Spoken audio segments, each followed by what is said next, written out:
Welcome to Magnolia Peach Tea. I'm Jean. And I'm Kim. Thanks for joining us on today. Today's you. episode is entitled Country Comes to Town. So let's get to the tea.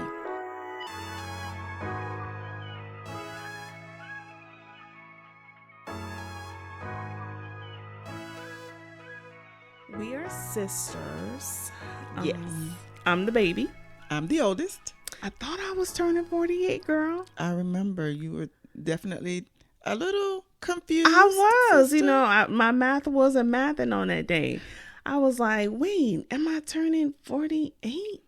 And my husband was like, no, boo, you about to be 47. I'm like, okay, well, I'll when take somebody it. else has to correct your age. I'll take it. I guess my memory is going, but you about to be the big 5-0 this year. Big 5-0 definitely creeping up on me, and AARP and Medicare are knocking on my door. Knocking at the door. All day, every day. To the point where I have to turn my phone on Do Not Disturb because it's just too many calls. Well, they just want to make sure you're okay.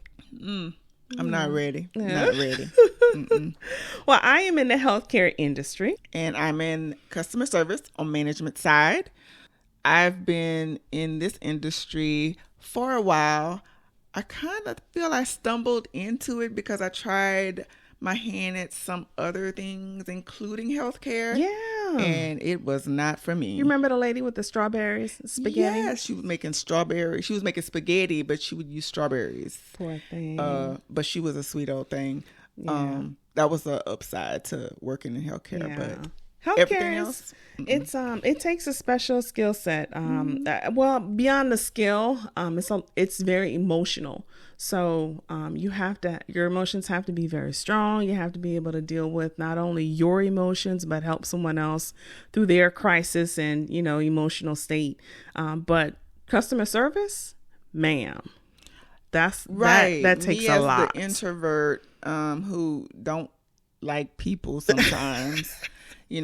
I manage people who talk to people all day long. Mm-hmm. So, yeah, it's definitely different. But what I admire about you is the fact that you've only wanted to do one thing your entire life, and that's the one thing that you did. Yeah, and I don't know how I stumbled into nursing. What do you... I do. You were in the hospital when you were younger.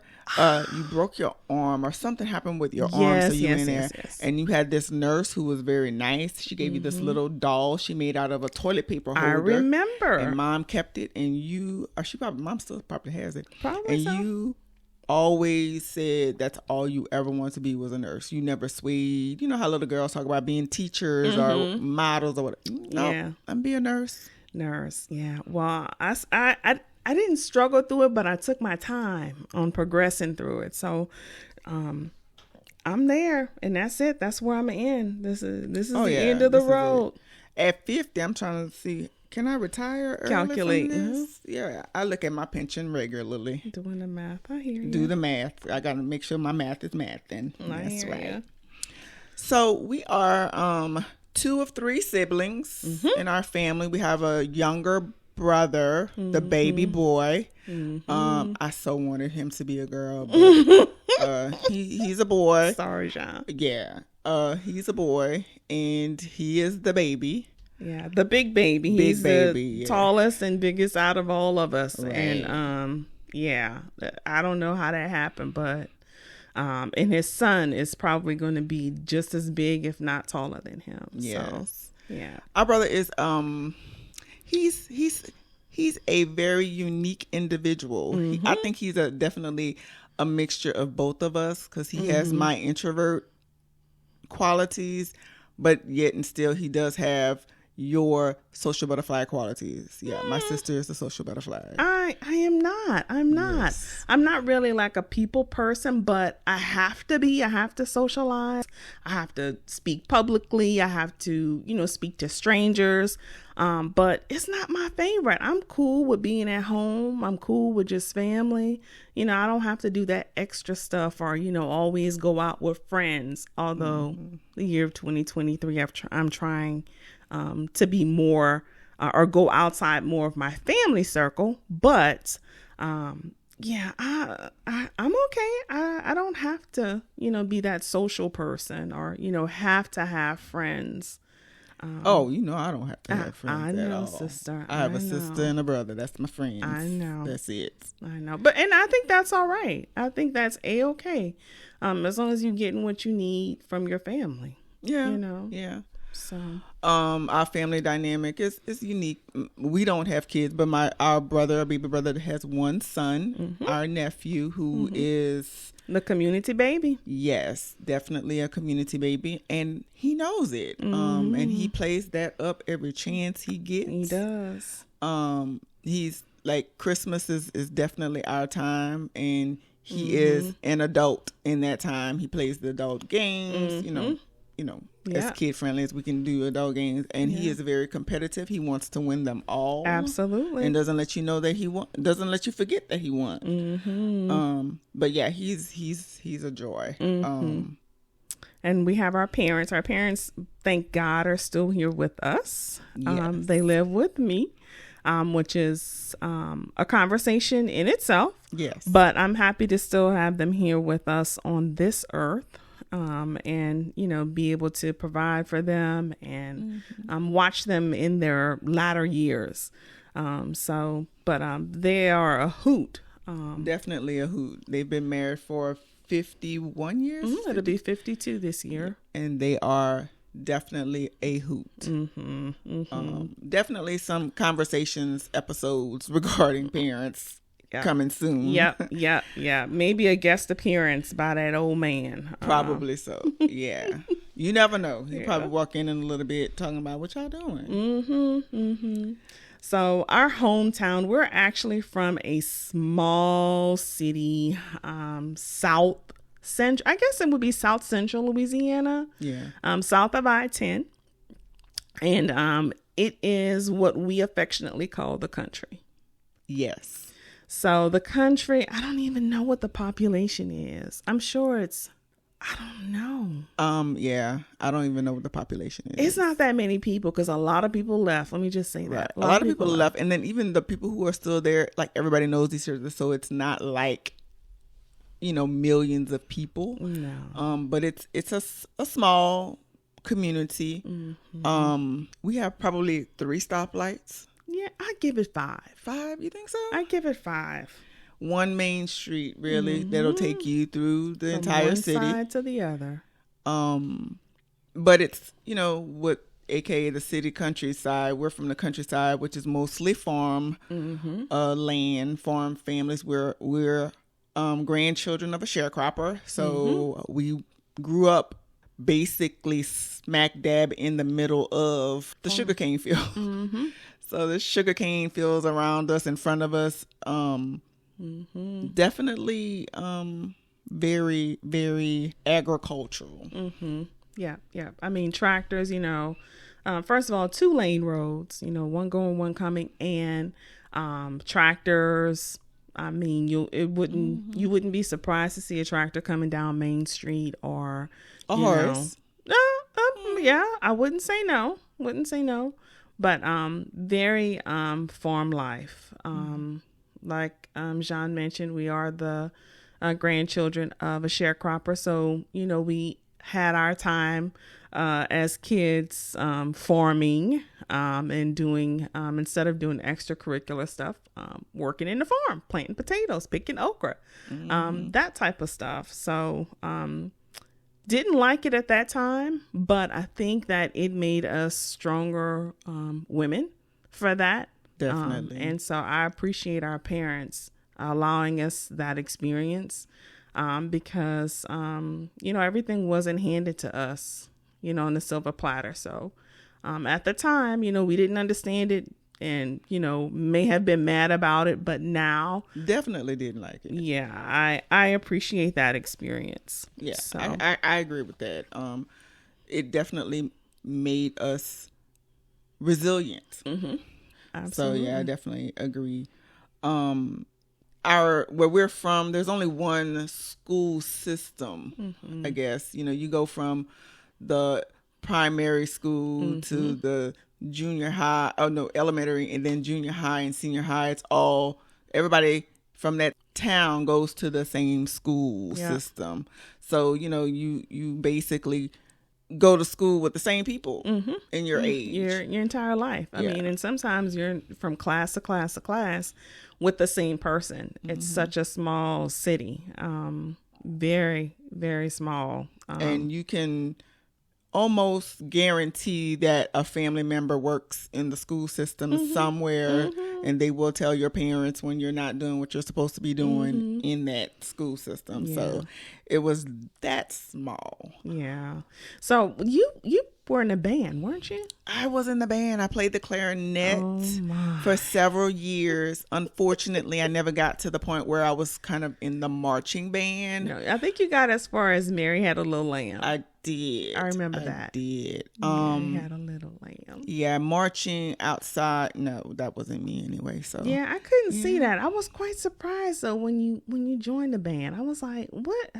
Well, for me, my extracurricular activities for the oldest was a little bit limited. You know, I wanted to play volleyball.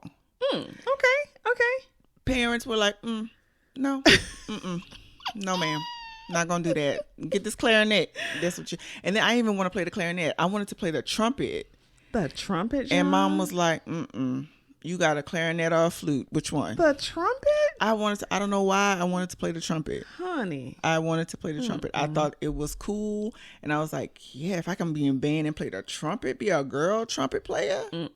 Yeah. Mom said nope. Yeah, I think that's unique, but I ended up playing volleyball, I think like a year, maybe a year and a half, till I got a C in there. I was like, nope. Right. Yeah. In our family, everything was based on your grades. Yeah. A C was not passing. So if you had a C, yeah, your extras were limited. Yeah. But I liked volleyball. I liked the camaraderie on the team, you know, that gave me friends, because I really wasn't the type of person who had like friends or was like the popular type of girl. So that gave me an opportunity to belong to a team or to a group of people. So I like that. That was fun. It was physical. I remember jumping boxes, having to run laps and sprints and all of that. And that's when I thought I was fat.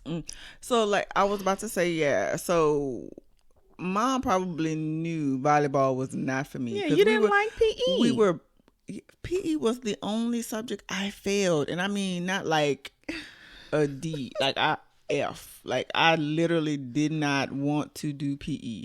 I'm a heavy, I'm plush, even now, but then I was plush, and all of that extra stuff. Yeah, I'm not doing that. Yeah, running in the heat. No. Yeah, she knew tumbling gonna do that. Was a no. I told the PE teacher, go and get my F now, because I'm not trying to break my neck.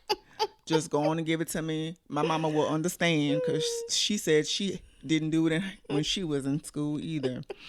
But I think Mom knew volleyball wasn't for me. Again, because I was always plush with a donk. And them little shorts wouldn't have worked for me. And she probably knew it. And she probably knew she ain't going to run up and down this court and stuff. And she was right. I would not have. I would have quit. So it's probably best I went ahead and got that clarinet and played in that band. Wow. I remember your little, I don't know if it was a holiday or like the spring band concert. Yeah, that was the highlight. Spring band concert. That was it. Playing this quote unquote classical music type situation. So why did you stop? Because when you got to junior high, were you in the band? Well, I was in the band first year junior high, and then the second year was when you got to be in a marching band. Who was gonna do that? Oh, that's what it was. So yeah, I was like, yeah, I'm done. Yeah. Outside in the heat, not gonna do it. Well, I tell you what, I was 3 years behind you in school. So it's like once you left the school, I went to the school. And so once you got to, I remember you were a senior in senior high when I became a freshman at senior high. And I was like, oh my God, I'm at the same school as my sister, finally caught up. I was so excited to be by myself. Yes. Act like you don't know me. It wasn't even because I was popular. It was just, I thought you were popular. I mean, you had your friends. I mean, I was like, oh, look at them. You would think I had friends there now. You did, but have let friends. somebody try to tell me about a class reunion. I'm like, girl, I didn't like you then. Oh my gosh. So yeah, I was. Yeah. Yeah, that was different. What about prom? My prom, I only went to senior prom. I actually didn't even want to go to prom because our grandfather had just died. Yeah. He just passed away, and I was like, I don't even want to go. And my mom was like, no, you're going to go. And I was talking to this guy, and apparently the parents talked, and they decided that we was going to go, even though, my grandfather just passed away. And I was like, I don't even have a dress. Oh, they fixed that. My boyfriend at the time's mom said, I got a dress you can wear. Because her oldest daughter had just got married. So her youngest daughter, bridesmaid's dress was what I wore to my prom. Yeah, it was. And then I really could have stayed home because that was a whole different situation. Like, did not enjoy it at all. First of all, our proms where we from, so it is different. Different. Rural, like, remember we said stuck in time, right? Proms are still segregated. There's still two proms. They don't necessarily say, black and white or colored or whatever. It's just the school prom, and then they have the other prom where we as African American people could not attend or were not invited, but they were able to come to our school prom. They elected not to. Yeah. And that's still even in, so you graduated 1991. And I graduated 1994. And 1994, it was the exact same scenario. There was a school prom. Everyone was invited to the school prom, but then they had their prom. And the only way you got to go to their prom is if you were dating someone outside of your race. Right. You got an opportunity to experience their prom, and I mean, that was perfectly fine. Nobody really, harped about Cared. it. Yeah. I mean, yeah. And I saw, I guess a couple of years ago in the news, and it made the news again, how the prom was still segregated. I mean, this is still in the 2000s. Right. And so I don't know what it is today, if they ever, decided to try to get together or not, because things have changed. I doubt it. I honestly doubt it. That town is so stuck in time and stuck in their ways. I don't think. Even like the biggest event of the year for the city was around Mardi Gras time, and even during Mardi Gras time it was segregated. The blacks had their Mardi Gras parade, and then the others had their Mardi Gras activities. But it was never together. Yeah. So I still don't think that it's honestly, for me, that's probably one of the reasons why I needed to get away from there, because the world is not set up that way, and I didn't want to be, only thinking about just one group of people, or, only engaging with one group of people, you know. Definitely stuck in time. Yeah. Well, we had enough things to do at home, chore wise, and, I'm not going to say raising each other, but both of our parents worked. So we were latchkey kids. I guess, latchkey kids. So, we had responsibilities when we got home, taking care of one another, making sure we got our chores done, dishes, room clean, making sure the meat was taken out for supper before mom came home. And that usually was done an hour before, sometime minutes before she got home. But yeah, we did that. Minutes. So yeah, we had other things to do, when we weren't in the band or playing volleyball or anything like that. And then we had our brother to take care of and fuss with and fight with and stuff. But for the most part, I think that growing up in the country, I mean, I think about how physical we were. Right. I mean, we rode bikes. We walked, wherever you had to go to the fields. Yes. Yeah. I mean, and now living in the city, I'm getting in my car and driving half a mile. I don't want to walk. I don't want to walk up the street. I don't want to walk up the hill. Back my car out to get the mail. Yeah. So I moved in I moved to Atlanta in 2021. I lied. 2001. I moved to Atlanta in 2001 after visiting with a friend. We went to school together. She was like, "Hey, girl, come on, girl, come visit us, girl. This is where you need to be. Come visit." Came visit a weekend. I was like, sold. Right. Went home, packed my bags. Told my husband, "Look, let's go." Packed my bags, and we were here with the quickness, and no regrets since. Well, in your fields, you know, again, living in Louisiana and where we're from, being in healthcare, and your husband was in IT, the pay definitely wasn't paying. Man. You know, yeah, it wasn't. It was not. I moved from, I actually transferred to the same hospital system from Louisiana to Atlanta. And the pay difference, when I told them how much I was making in Louisiana, they were like, "Oh my God. How can anybody make a living?" Exactly. And so when they told me how much they were going to pay me, I was like, where do I sign? Exactly. Wait, y'all need me to come in early? Because I will come in early. Because Louisiana was not mathing at all. Right. All. So salaries were not conducive to living. Yes. Because I think in Louisiana, most people, honestly, I think they work multiple jobs, honestly, just to kind of make a living. Even though the cost of living isn't high, but still in comparison to what you're making, it's just not, it just wasn't. Yeah. And to have a nice lifestyle. Exactly. I mean, you know, you want nice things. You want your home to be nice. So at that time, 2001, no. I mean, I in the healthcare field, I don't even think I was making $10 an hour. That's crazy. Maybe at $10 an hour. That's crazy. And had no clue that there was more out there. Right. Because, you know, when you're living in that one area, you think that's it. You know, you think that's it. And I think that's what a lot of people unfortunately experience living back home. They get stuck in like a time warp. They don't try to explore outside of the area or see what other opportunities there are for them to, you know, to have a plentiful life. Right. You know, but time warp, that's a good description of where we're from. Area that's stuck in a time warp. Stuck in time. Yeah, definitely. But I moved to Atlanta in 2004. Of course, my sister, you know, she's here and she says, "You need to come for a weekend. I miss you." I was like, okay.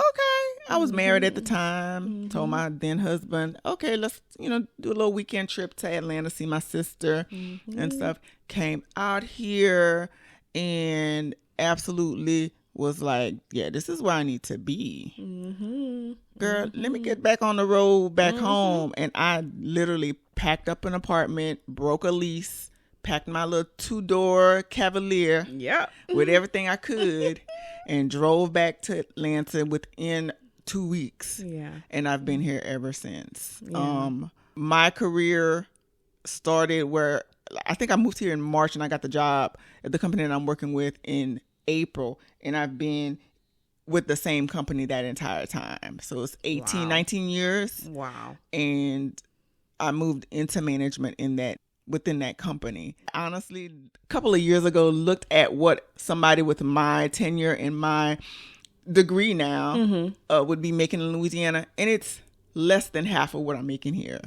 Yeah. So like, again, moving back to Louisiana was definitely not an option, which is why I believe in 2017, we decided to move parents. Y'all need to come on. They were getting older. I remember a conversation mom said she went to the doctor. So, you know, being the girls, we call, what did the doctor say? And she was like, I don't even remember. Yes, Miss Lady, we need to make some changes because pack your bags. Yeah, pack your bags. So what was your first impression of Georgia when you moved down here?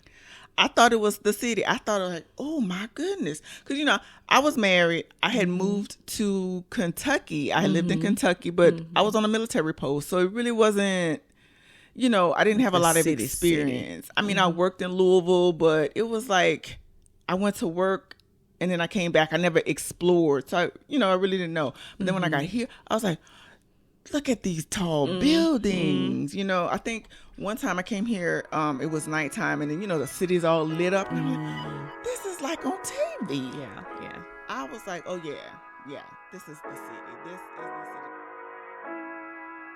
Thanks for listening. Join us next time for the conclusion of Country Comes to Town.